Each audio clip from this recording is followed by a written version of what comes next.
so-called African leaders must know that, look, the reasons we've been giving for coup d'etats over the years from 1950s to today, it's been the same reasons. But guns... Economic hardship. Exactly.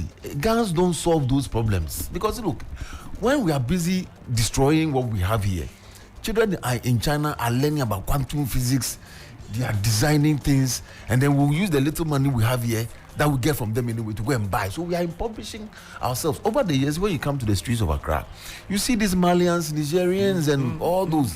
Why? Because of these so-called leaders who come and want to... I saw one of the leaders going to town recently on the internet, and the whole military, as if it was some war, just following him and his children. Yeah. Because he doesn't feel safe. Master, we should stop after impoverishing the people. Exactly, because you see, when you live in a country that has coup d'etats and civil strifes, it's not easy.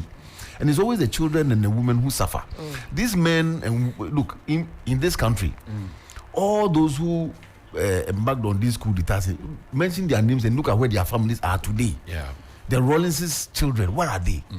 Their champions and their children. A champion and Coup, they are gone. Yes. But their children are still well positioned. Yes. Kufu's children, where are they? Ankara. Yes. They become part of the political circle and they are enjoying. That's a fact. Yeah. We went to school with some of them where they will be in the classroom and the whole military setup will be outside waiting for them. Why do we waste our time and our resources on coup d'etats in Africa? Because look, if you come and you mention that somebody has 5 toilets in his house, so you are going to shoot him, somebody is flying this and you come and you are doing the same thing. And even worse. You travel around the West African sub-region and it's the same story. So I'm saying that coup d'etats will not help anybody. If the democracy that we are running is not helping us because of our culture, we should fashion out our own democratic dispensation and run with it. We shouldn't go and take British or America or impose it if it's not working. Because when we're traveling to Pram this weekend, I was watching Utunfo's courts on YouTube. Right, I saw you. I watched about 4 or 5 of the courts where he distilled some chiefs, and it was nice. So why do we drop that and go and take whole scale? I'm not saying democracy is no good, but the type of democracy that the winner takes all democracy, this is what is bringing all these schools around the continent. Civilization started from Africa. Long before the white man came, we had our ways of doing things. Exactly. So advanced. Yes. So I mentioned, for example, that there's no chief in this country or in Africa who doesn't have a council of elders. Exactly. Now, the council of elders exists before the chief is installed or skinned. These council of elders come from families, and the families will not nominate somebody who is not qualified, not well behaved, not knowledgeable, not intelligent, not capable of reprimanding the chief in private. If that person cannot do these things, that person will not get a seat as a member of the council of elders. Then we abandon that, and then we go and pick a system we call council of state, where the president or the chief is installed or elected, and then he decides his friends and cronies and people who are connected to come and say, come and advise me. Of course, nobody will call their enemy to advise them. But if you look at the two, in the traditional setting, the Jasihini, for example, can tell the chief that, boss, Nana baby, but they do that in private. They don't do that publicly. And there are times when you take something to the chief tells you, I want to recess and go and ask the old woman. They are going to their council. In our particular case, we have abandoned and we're taking what Obroni has brought to us. And it's obvious that it's not working. Master, I'm saying that West Africa. It's not working. West Africa. Which West African country produces guns? Good question. Which West African country produces military uniform? Good question. Military accoutrement. Good question. The tanks. The tanks and MOWACs and Pinsgua and everything. The G3s, the SMGs, the rifles, the AK-47s. Military gun. Which West African country produces even one of those? But you see, Coup time, they've gone to procure them and they are killing themselves. Are we normal? It's crazy. It's crazy. In 2015, I went to the Gambia. A friend of mine was getting married, and just before we arrived, there had been an attempted coup. Adama Barrow and his people. Yes, Yaya Jammeh was on edge. And so we weren't sure if it was safe, but that coup attempt had been thwarted. So we got the go ahead to travel to the Gambia. When we arrived, left the place. We said we'll go and support our friend getting married. We arrived in Banjul. When you arrive at the airport, at that time, you look up at the ceiling and President Yahya Jammeh had a picture of himself and his wife blown up on the ceiling. And all of us, you drive through Banjul, big posters of himself. He had taken over as if he was some type of monarch. But the people, we were in the car just, discussing with my friend's mother, who's a white woman. Hey, what's going on? We had a... Say, shh, let me roll up my window because there's police and military everywhere. We are not safe. Please, lower your voices. When we get home, we can discuss these issues. And for the 2 weeks that we were there, it was relatively okay. But the tension was palpable. At any moment in time, it looked as though things could erupt. And you'll be thinking, hey, the year is 2023, and there are still coups happening in Africa, on the continent, in the Sahel, in West Africa. Back then, I was thinking, hey, 2015, there's still coups going on. But the reasons for which people, deem it worthy for there to be an uprising, those things exist even on our soil. So that somebody will come into power and promise you all manner of things. I promise not to disappoint you. I promise that I have so much love and respect for you. And then as the time goes on, you see that said persons only get richer to your detriment. And what is that? What is the theory of water? When the pressure is too much, water will find a way to break through. But you see, we shouldn't also lose sight of the fact that these so-called superpowers and the Western countries have a subtle way of getting involved in the governance of countries. This is true. And the record is there. This is true. US in Afghanistan, the Soviet Union in Afghanistan, US again in Iraq. They will come. Even recently, US, where the Russians came as close to us as Burkina Faso, where the Wagner group. And why do we allow ourselves? Because as I said, we don't produce those things. And look, Africa still remains the richest continent in terms of resources, and the West is aware. If you look at Ghana is supposed to be very rich because we have oil, bauxite, timber, cocoa, cotton, coffee. What don't we have? Great climate. Yes. And history has told us that even our first coup d'etat in this country, there were, Western influences. Western influences were mentioned. So all these things that are going on, I'm saying that the resources for us to fight among or against ourselves come from there, because we don't produce those things. Why do we make so much little money and then we go and use the same foreign exchange that we get from them? If today America says they are going to print maybe $1 trillion, they will print. They don't produce anything to sell to get. They will print. And then come and give it to us as loans, and then take all our resources and go and develop their country. And that's why the dollar has become so powerful. And you gave us that stat. 85% of the continent's food, the African continent, is 85%. We should spend time creating and then growing food for our people. Sometimes even the guns are given to us on credit. I'm saying because they know that when they set you on fire, you see, if they decide to print, they'll just some ink and paper print 1 trillion and come and share for all the 50 or 52 countries in Africa. Then they'll hold our necks. Then they'll take our oil, coffee, give me cocoa, and then give me gold, give me this. And they'll be developing. They will be here still chasing dollar. And when the dollar comes to, you find them in car trunks, you find them under beds. Anyway, so Yahya Jammeh had titles, His Excellency Sheikh Professor Alhaji Doctor. The joke is too much. The joke is. You see, the joke's on 24-year-old lieutenant who hasn't done any work. He said he wants to come and rule. You go there, some sergeants. Look at what happened to Liberia. Master Sergeant Doe, just there destroying Liberia. It's just recently that the country is getting back, and we are happy Sierra Leone is also getting back. For the Sanko and things came and messed up everything. I mean, what are we doing? Look at what Gaddafi was doing in Libya. Then these Americans went there, and those days Libya was rich. Very rich country. So the leadership of the military especially should know that their places, the barracks, they're supposed to defend the territorial integrity of their countries. But you see, William, if you consistently allow or give the military the impression that your civil police and the people and the leadership, the political leadership, are not in charge, and you always will fall on them to come in as your first and last option, it will get to a point to say, but these people, they are not able to take care of themselves. anytime they have a problem, they come and call us. Why don't you go and take over and handle it? That's how it always happens. And that's why it is condemnable that when we started, and the electoral commissioner, our electoral commissioner, she still has military guards following her. The other time, Eduji Tamaklo sat here and said that the attorney general still has a military guard, but now he wears mufti because people complained. And there are too many of them who have military around them. Is it a verdict on our police? Has the police told them that they cannot police them? Because I remember under Afarijan, I remember under Charlotte saying there was a formed police unit tank in front of the AC. Yeah, of course. It was the police that was guarding the place. Yes. So when did we transition from police to military? Because if you keep giving them an indication that, oh, come and join us in town, come and join us, they will leave the barracks and come and join you in town. And once they come and see the things you are doing, they will also want to, they are human beings, they'll be interested. They want to take over.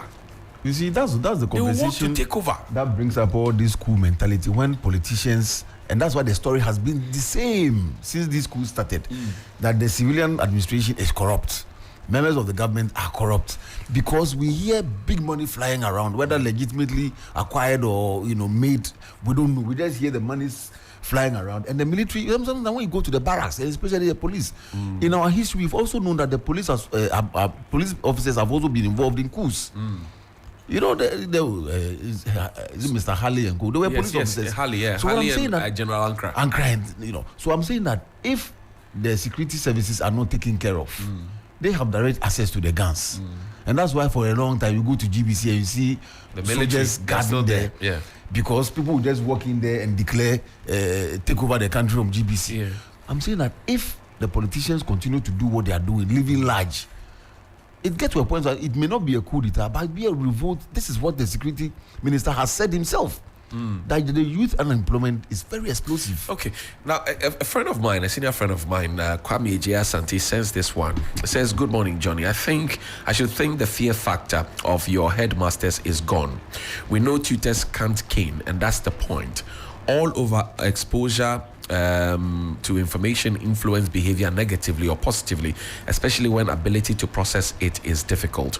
Also, media over interference and making news of almost everything is part. Atimota Rastafarian bore in mind. All of that limits the authority of school managers, but allowing mobile phones into dormitories shouldn't be blamed on GES, but rather the school management. I think we are making too much excuses for school managers. There are schools where discipline is top-notch, but I don't think indiscipline is higher. It's rather new media makes us hear everything. Worse things happened back in my days, including seniors denying students sleep all night, which is very dangerous. And that all-night sleep thing, Poncho, I agree with you very much indeed. Some of us used to sleep in classrooms. We ran away and go and sleep in the classroom. But the point is that the GES is the manager of all our schools. There's a local headmaster or headmistress in the schools, but they work up to the GES. And you see, they have a structure. They have circuit supervisors, they have district supervisors, they have regional supervisors, and then they have national supervisors. These layers of supervisors are supposed to be in the schools as and when. They are supposed to be sending monthly or weekly reports. Yeah. So consistently, and I have had opportunity to speak with some of the headmasters. They present the reports, they mention the things that they lack, and the things do not come in. So sometimes they are pushed to improvise. They are managing it at that level. So we need to be complete in our process. There are no phones in school. There are no phones in school. It's a strict rule. And if for example, in all of what has happened at Adisadel College, I didn't see an indication from the Ghana Education Service initially that why were the phones there? I talked about the school which was using the washroom as dormitories. Apax Bola spoke about it, MP for Busa South. Yeah. The GES said they were going to investigate. They gave us 2 weeks. It's been a month and more. But so when the GES says, I'm going to investigate something, you are now looking at it like the Gamanche, trying to investigate Achimota land saga, including Sir John and others. Because it's been more than a year. When we were in school, were we hearing so much of the GES? No. Because they were allowing the systems to work. The system was The working there. GES is not like you said, you have circuit supervisors, this, everything. Now they politicize the whole educational system such that the little thing the GES is inside, but what they need to do to make sure that the schools are comfortable and the students are comfortable to work and the teachers to work, they are not doing that. Even the GES and the Ministry of Education, there's a political spokesperson. Yes. And then there is the civil servant who has gone through the meal, written exams, gone for interview, blah, blah, blah, who is the PRO, who could be reassigned today to, let's say, Ghana Health Service to go and be PR because he's a professional. There is a spokesperson for the Education Ministry who is brought along by the Minister for Education. And then there's a PRO for the Education Ministry. So what are we doing? Duplicitous roles. So they want to always appear, okay, we're doing something. We are earning our salary. And that's what the problem is. You go to all the offices of these agencies, you have a spokesperson and then you have a political person. Sometimes even the marketing people, they say, oh, this is the director of marketing of blah, blah, blah. You go into the system, you see somebody who has risen through the ranks and is the actual marketing director. It's just been reassigned and this parallel position has been created for somebody. That person knows that after 4 years I'm going. So if he is exposed to some key information, he is going with that. Then institutional memory is truncated. How do you formulate good policy when you have truncated institutional memory? I say don't politicize education. That's right. Don't politicize health. Don't politicize agric. Don't politicize security. Don't politicize the economy. We will be fine. We will be fine. 055-924-2717 055-924-2717 and 055-691-0154 055-924-2717 and 055-691-0154. Good morning.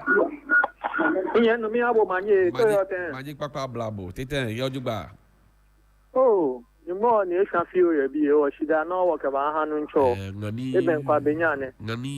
Yes, that's in a elimination. What an Chumoba, Dolawadi, Kabake, I operating working permit. Because I can see me here, Kakao Padlock, Kakeloko Shop. I be Boakashi, Millie, one more Pabanya, Kawabu. No Nanuchumo, no pain in operating permit. Shibona. Shaban, young minister, she and she copy in the house of Kubanya Juku, na Leshka Boni.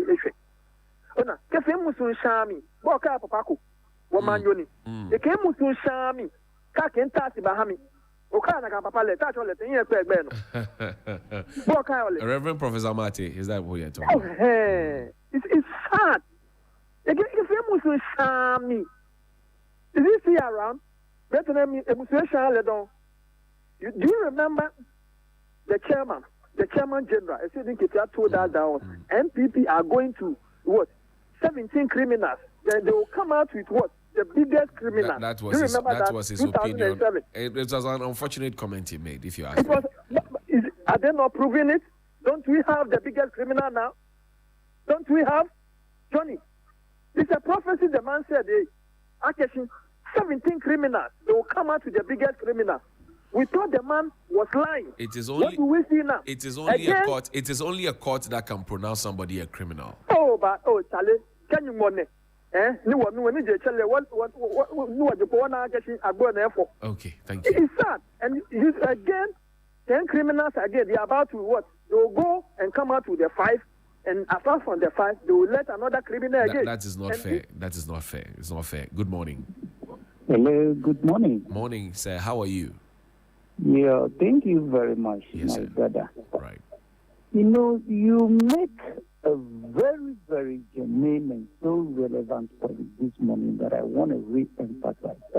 And I think that it's a major topic on its own that we're supposed to actually analyze as a country. We have a faculty of, psychology. That's right. That is training a lot of psychologists, and we have sociology department training a lot of sociology. Even when you go to the Western countries, what we call DOSU here is full of psychologists and sociology. And I appeal to, Ghana Police Service to actually, employ psychologists and then sociologists to handle the department of DOSU so that they can handle it very well. Now, when it comes to counseling as a whole, we have a situation that those who are supposed to be counseled now become the counselors.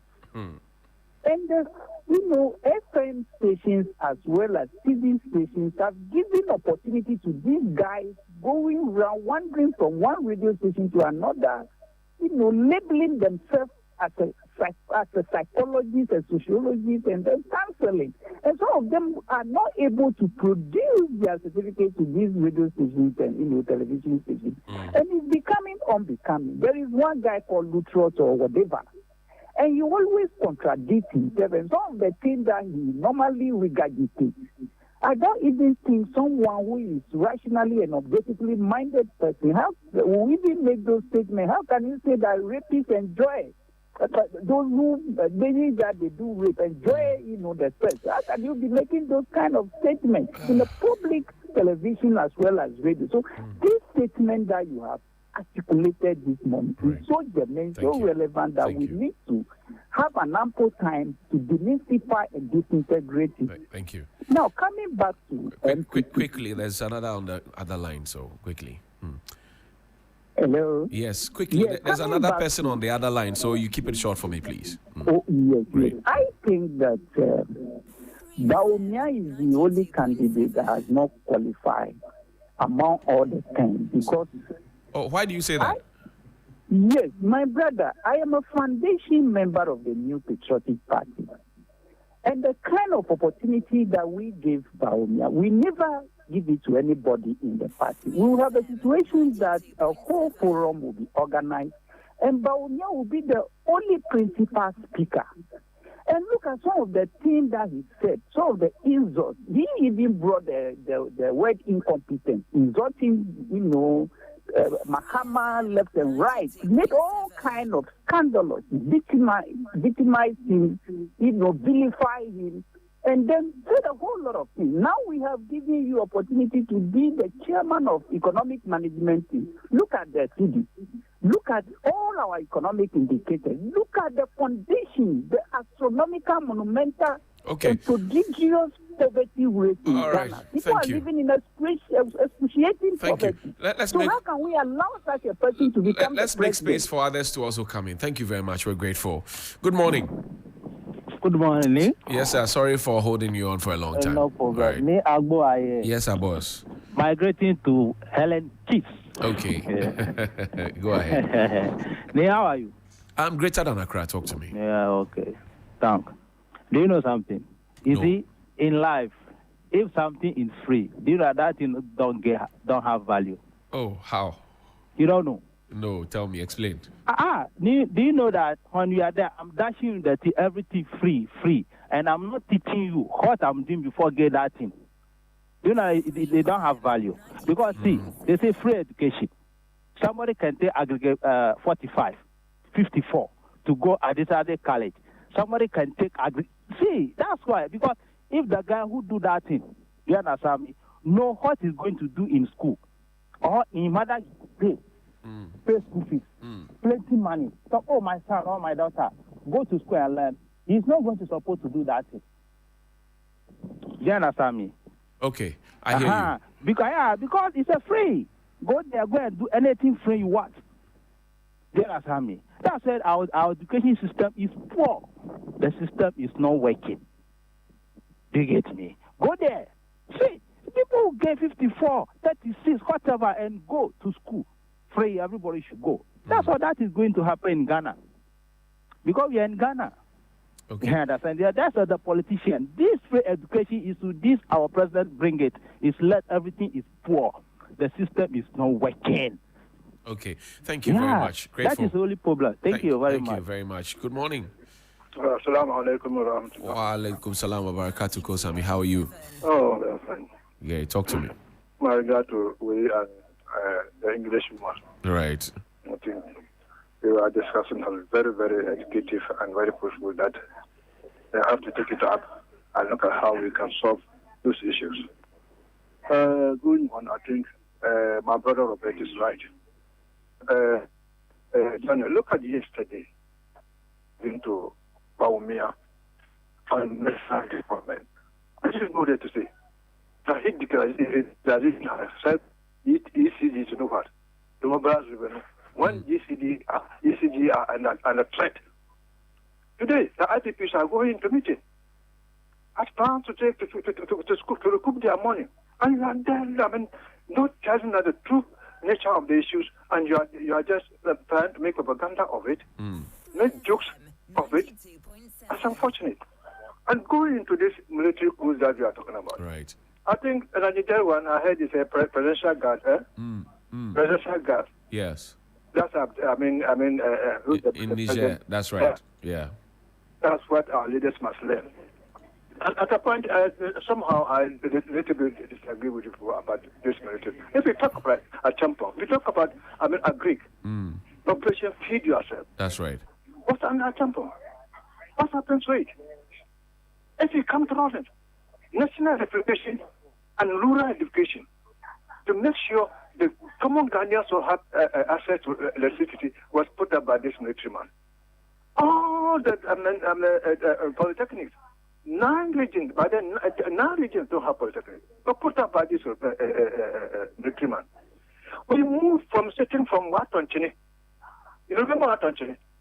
Watonchini and Etiaya sitting in commuters and private cars and taxis. We were sitting in articulated trucks were turned into passenger trucks. Okay, all right. This military man was able to turn around. Okay, Kosami. Put up the UDS for us in Tamale.